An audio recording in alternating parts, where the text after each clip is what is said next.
बिस्मिल्लाहिर्रहमानिर्रहीम। अस्सलाम वालेकुम। नेक्स्ट हमारा टॉपिक है bounded linear operator. Let x and y, ये हमारे पास कोई भी दो नॉर्म स्पेसेस हैं और टी जो है वो एक मैपिंग है from domain of T into y. A linear operator, T जो है वो एक लीनियर ऑपरेटर है। टी बाउंडेड कब होगा? The operator T is said to be bounded if there is a real number c greater than 0 such that norm of tx less or equal हो c into norm of x। यानी हमें कोई एक ऐसा c मिल जाए जिसके लिए ये इन इक्वालिटी सेटिस्फाई हो, तो फिर हम कहेंगे कि हमारा जो ऑपरेटर है वो बाउंडेड है।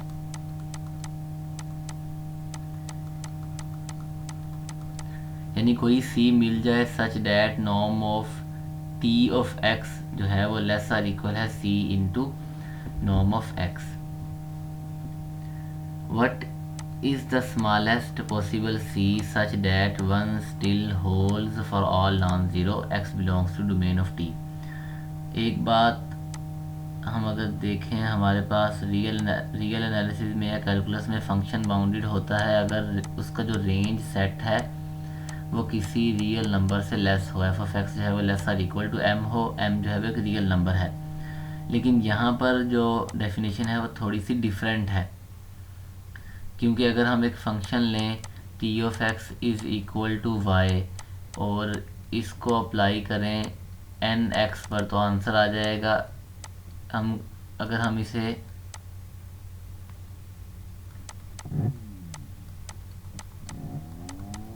और ये बराबर है n into norm of y, n into norm of y. अब जैसे ही n अप्रोचेज टू इन्फिनिटी, अब ये यहाँ पर ये बाउंडेड तो होगा या हो सकता है, लेकिन जैसे ही n अप्रोच करेगा इन्फिनिटी को तो हमारे पास ये बाउंडेड फंक्शन नहीं रहेगा, क्योंकि ये अप्रोच कर जाएगा इन्फिनिटी को as n approaches to infinity.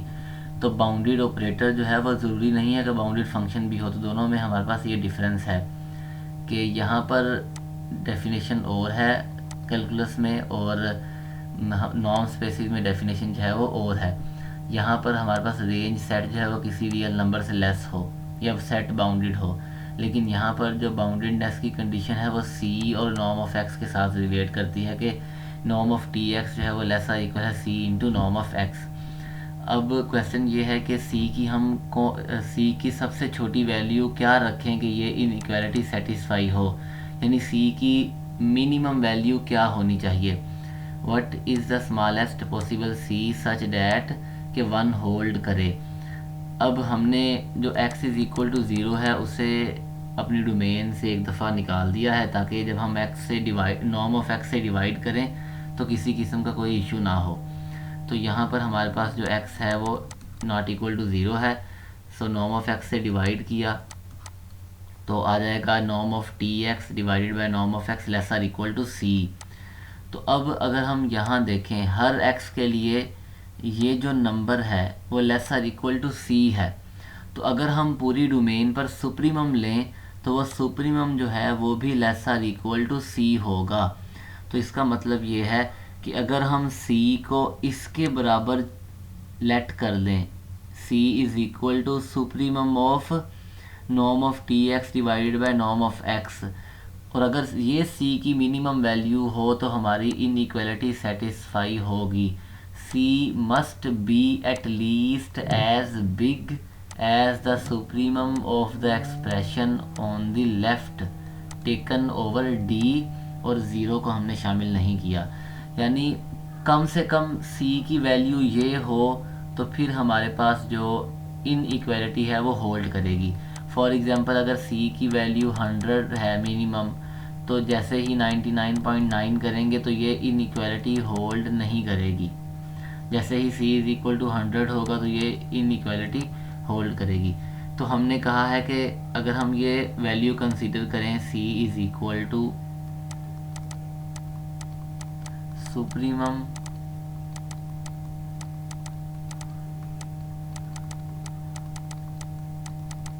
x is not equal to zero, तो ये हमारे पास c की मिनिमम वैल्यू है।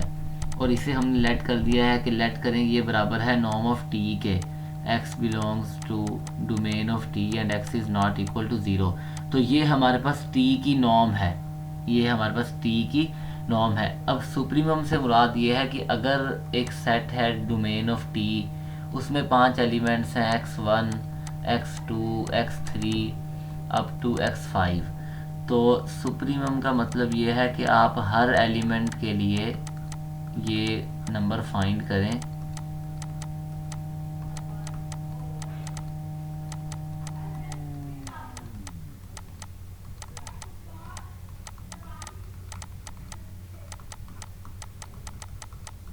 जितने मर्जी एलिमेंट्स हों, हमने समझने के लिए 5 रखे हैं कि पहले x1 के लिए फाइंड करें, x2 के लिए, x3 x4 x5 के लिए, और जो उनमें सबसे बड़ी वैल्यू है या जो इस सेट का सुप्रीमम है वो कंसीडर कर लें, तो वो नॉर्म ऑफ टी के बराबर है या वो सी की मिनिमम वैल्यू है जो हमारी इनइक्वालिटी को सेटिस्फाई करवाने के लिए हमें चाहिए।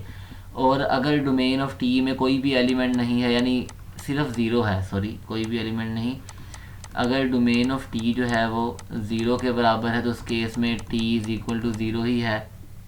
या हम ये कह सकते हैं कि अगर टी ज़ीरो के बराबर है तो फिर जो टी की नॉर्म है वो भी हमारे पास ज़ीरो है, टी की नॉर्म जो है वो भी ज़ीरो है। और ओबियसली अगर डोमेन में ज़ीरो है तो फिर जो हमारे पास टी है वो ज़ीरो को ज़ीरो पर ही मैप करेगा।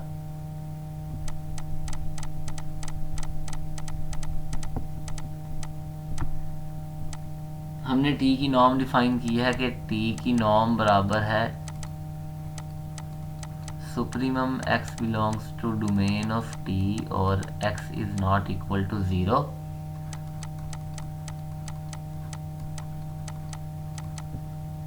ये हमने डिफाइन की है t की नॉर्म।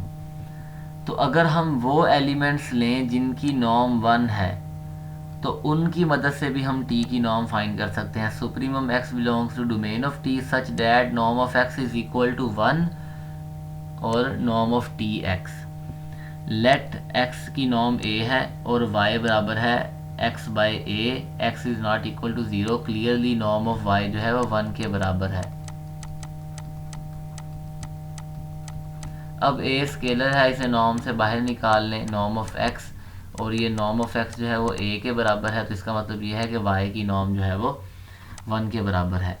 t लीनियर है, इस डेफिनेशन को यूज़ करें। अब क्योंकि ये a के बराबर है, स्केलर है, तो स्केलर को हम नॉर्म के अंदर शिफ्ट कर सकते हैं, और x बाई a बराबर है y के, और y की नॉर्म 1 है। तो अब y रखें x रखें, वेरिएबल से फ़र्क नहीं पड़ता।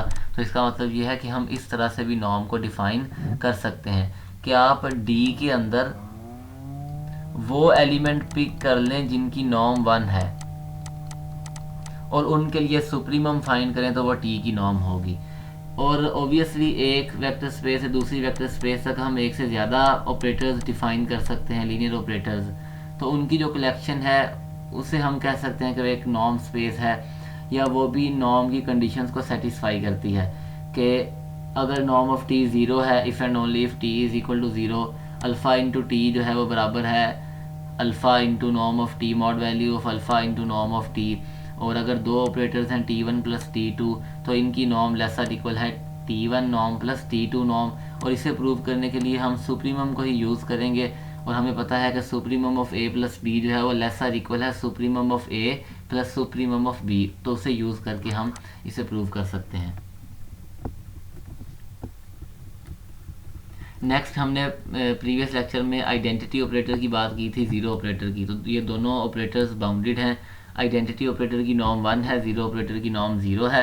डेरिवेटिव ऑपरेटर हमने डिस्कस किया था, ये हमारे पास बाउंडेड नहीं है। हमने स्पेस ऑफ पॉलिनोमियल फंक्शंस हमने एक सब स्पेस कंसीडर की है C01 की, यानी हमारे पास तमाम कॉन्टीन्यूस फंक्शंस थे, और हमने वो स्पेस कंसीडर की है जिसमें तमाम पॉलिनोमियल्स हैं, और ये हमने नॉर्म डिफ़ाइन की है, और ऑपरेटर हमने डिफ़ाइन किया है डेरिवेटिव ऑपरेटर। आप एक पॉलिनोमियल कंसीडर करें t पावर n, इसकी नॉर्म 1 है, t बिलोंग्स टू 0, 1 और मैक्सिमम, तो इस इंटरवल में इसकी मैक्सिमम वैल्यू 1 है, तो इस पॉलिनोमियल की नॉर्म 1 है। डेरिवेटिव लें तो ये बराबर है n के, n into T power n minus 1। Norm लेंगे तो वो बराबर है n के। अब नॉर्म की डेफिनेशन यूज़ करें, इसे डिवाइड किया तो ये हमारे पास बराबर आ जाएगा n के। n क्योंकि आर्बिट्रेरी है और हमारे पास एक आर्किमीडियन प्रॉपर्टी है कि हर रियल नंबर के लिए एक नेचुरल नंबर मिलेगा जो ग्रेटर देन c होगा। तो इसका मतलब ये है कि हमें कोई भी फिक्स c नहीं मिलेगा, there exist no fixed c। या हम ये भी कह सकते हैं कि जैसे जैसे हम n को इंक्रीज़ करेंगे, n अप्रोचेस टू इन्फिनिटी करेंगे, तो हमारे पास कोई भी c एग्जिस्ट नहीं करेगा जो इस इनइक्वालिटी को सेटिस्फाई करे। तो इसका मतलब ये है कि ये ऑपरेटर जो है वो बाउंडेड नहीं है। अब ये स्पेस जो है इसकी डायमेंशन इनफाइनाइट थी। आगे हम एक थ्योरम पढ़ेंगे कि फाइनाइट डायमेंशनल स्पेस पर हर लीनियर ऑपरेटर बाउंडेड है। तो हमें एक काउंटर एग्जांपल भी मिल गई कि इस स्पेस की डायमेंशन जो है वो फाइनाइट नहीं थी और हमें एक ऐसा ऑपरेटर मिला है जो लीनियर है पर बाउंडेड नहीं है।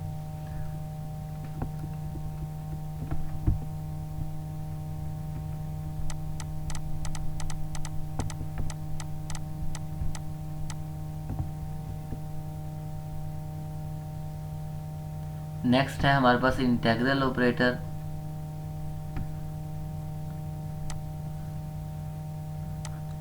टी हमने एक ऑपरेटर डिफाइन किया है space of all continuous function से इटसेल्फ तक, और जो ऑपरेटर है वो किस तरह डिफाइन किया है, इंटेग्रल फ्रॉम 0 to 1 के into x of tau D tau.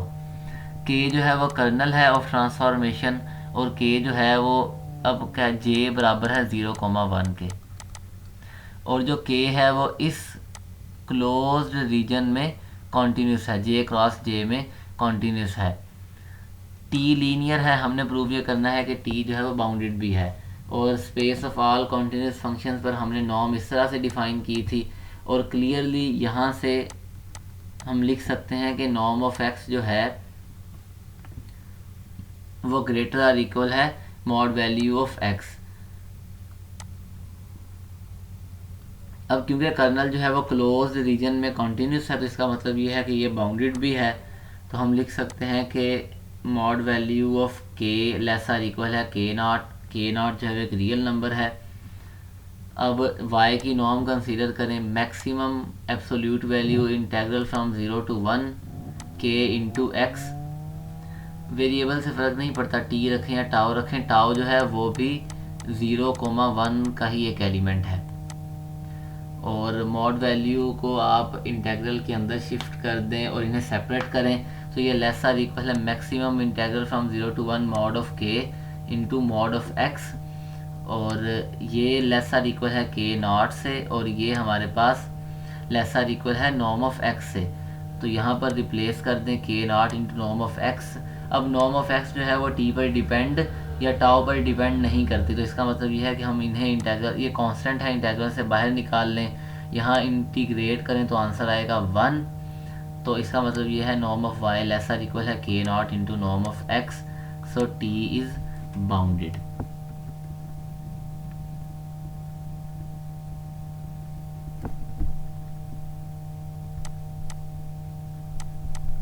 Next है हमारे पास मैट्रिक्स ऑपरेटर के टी ऑपरेटर है आर एन से आर एम तक, defined by Y is equal to A into X. A matrix है और ए के अंदर m रोज़ हैं और n कॉलम्स हैं।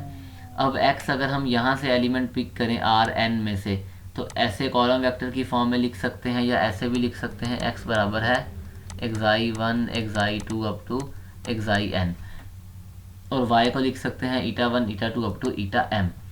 और इस डेफिनेशन को यूज़ करें तो ये y बराबर है ए एक्स के, ए हमारे पास एक मैट्रिक्स है जिसके अंदर m रोज़ हैं n कॉलम्स हैं इंटू एक्स। अब अगर xi1 की बात करें तो xi1 जो है वो बराबर है a11 सॉरी eta1 है, सॉरी xi नहीं, eta1 बराबर है a11 xi1 plus a12 xi2 up to a1n xin।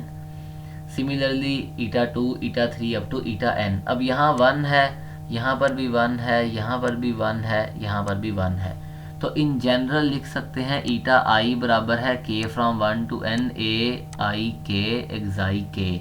I fix है, ईटा 1 a1, eta 2 a2 and so on. x जो है वो Rn का एलिमेंट है, y जो है वो Rm का है। और हमने प्रूव ये करना है कि a बाउंडेड है। Rn पर हमने नॉर्म इस तरह से डिफ़ाइन की थी और Rm पर हमने ये नॉर्म डिफ़ाइन की है। तो हम अब ऑब्वियसली जो y है वो Rm का एक एलिमेंट है, तो जो हमने Rm पर नॉर्म डिफ़ाइन की है वो कंसीडर करते हैं। दोनों तरफ स्केयर ले लें तो नॉर्म ऑफ tx का स्केयर जो है वो बराबर है i from 1 to m eta i का स्केयर। और ईटा i किसके बराबर है? ईटा i हमने फाइंड किया था वो इसके बराबर है। तो ये वैल्यू यहाँ पर रिप्लेस कर दें और यहाँ पर होल्डर्स इनइक्वालिटी या काशी-श्वार्ट्ज इनइक्वालिटी यूज़ करें तो ये हमारे पास लेसर इक्वल आ जाएगा। इससे स्क्वायर रूट को कैंसिल कर दें और ये है नॉर्म ऑफ x, और नॉर्म ऑफ x जो है वो i पर डिपेंड नहीं कर रही, तो हम उससे बाहर निकाल सकते हैं और इसको आप किसी भी कांस्टेंट का नाम दे दें। c स्क्वायर रख दिया है ताकि हम स्क्वायर को कैंसिल कर दें। तो नॉर्म ऑफ tx जो है वो लेसर इक्वल है c into norm of x, so t जो है वो बाउंडेड है। नेक्स्ट हमारे पास थ्योरम है कि अगर हम किसी भी फाइनाइट डायमेंशनल स्पेस पर कोई भी लीनियर ऑपरेटर कंसीडर करें तो वो बाउंडेड है। अभी हमने एक एग्जांपल देखी थी कि स्पेस इनफाइनाइट डायमेंशनल थी और वहाँ पर जो लीनियर ऑपरेटर था वो बाउंडेड नहीं था।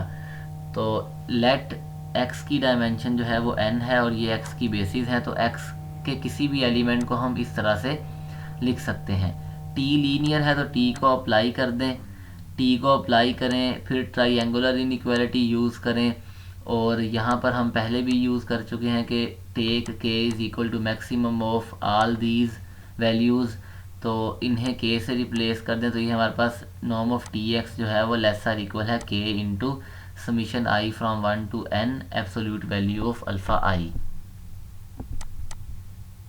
एक हमने लेमा प्रूव किया था प्रीवियस लेक्चर्स में कि x अगर बराबर है alpha 1 e1 up to alpha n en, तो जो x की नॉर्म है वो ग्रेटर और इक्वल है c into summation alpha i from 1 to n। तो उस लेमा को यहाँ पर हमने यूज़ किया है। इन्हें रीअरेंज करें तो summation i from 1 to n alpha i ये लेसर इक्वल है norm of x divided by c, और ये वैल्यू यहाँ पर रिप्लेस करें तो norm of tx lesser equal है k divided by c into norm of x। इसे आप कोई और स्केलर कह दें बीटा, तो norm of tx lesser equal है beta into norm of x, which implies t जो है वो बाउंडेड है। और काउंटर एग्जांपल के तौर पर हमने अभी इस स्पेस की एक सब स्पेस कंसीडर की जिसमें पॉलिनोमियल्स थे और ऑपरेटर डिफाइन किया डेरिवेटिव ऑपरेटर, और ये हमारे पास बाउंडेड नहीं था। तो फाइनाइट डायमेंशनल स्पेस के केस में हर लीनियर ऑपरेटर जो है वो बाउंडेड होगा।